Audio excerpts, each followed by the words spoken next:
Young tiger NTR talent గురించి కొత్తగా పరిచయం చేయాల్సిన పనిలేదు. మాస్ డైలాగులు చెప్పడంలో ఆయన తర్వాతే ఎవరైనా. ఇక డ్యాన్సులో కూడా ఎన్టీఆర్ అదగొడుతుంటారు. ఎంతో కష్టమైన స్టెప్స్ను సైతం ఎన్టీఆర్ చాలా ఈజీగా చేస్తుంటారు. బాలీవుడ్ బ్యూటీ జాన్వీ కపూర్ ఇటీవలే ఎన్టీఆర్ డ్యాన్స్ గురించి కామెంట్స్ చేశారు.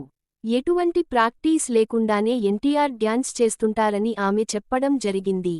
ఆర్ఆర్ఆర్ సినిమా తర్వాత ఎన్టీఆర్ క్రేజ్ ఒక్కసారిగా మారిపోయింది. ఈ సినిమాతో ప్యాన్ ఇండియా లెవెల్లో ఎన్టీఆర్ పేరు మార్మోగిపోతుంది.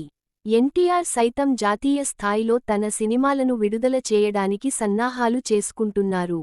ఈ క్రమంలోనే ఎన్టీఆర్ తాజాగా నటించిన దేవర చిత్రాన్ని 5 భాషల్లో విడుదల చేశారు. ఈ సినిమాతో ఎన్టీఆర్ మరోసారి తన సత్తాను చాటారు. మొదట్లో నెగిటివ్ టాక్ సొంతం చేసుకున్నప్పటికీ ఆ తర్వాత సూపర్ హిట్ను సొంతం చేసుకుంది దేవర. బాక్సాఫీస్ వద్ద ఈ సినిమా రూ. 500 కోట్లకు పైగానే కలెక్ట్ చేసి ఎన్టీఆర్ స్టామినాను మరోసారి నిరూపించింది. ఇదిలా ఉంటే ఎన్టీఆర్ గురించి ఓ ఆసక్తికరమైన వార్త నెట్టింట వైరల్గా మారింది. ఎన్టీఆర్ను ఓ హీరోయిన్ ఏకంగా 3 సార్లు రిజెక్ట్ చేసిందట. ఆ హీరోయిన్ మరెవరో కాదు, ఆలియా భట్. బాలీవుడ్ స్టార్ హీరోయిన్గా ఓ వెలుగుతున్న ఆలియా భట్ ఎన్టీఆర్తో 3 సార్లు నటించే అవకాశం వచ్చినప్పటికీ ఆ ఆఫర్లను తిరస్కరించారట.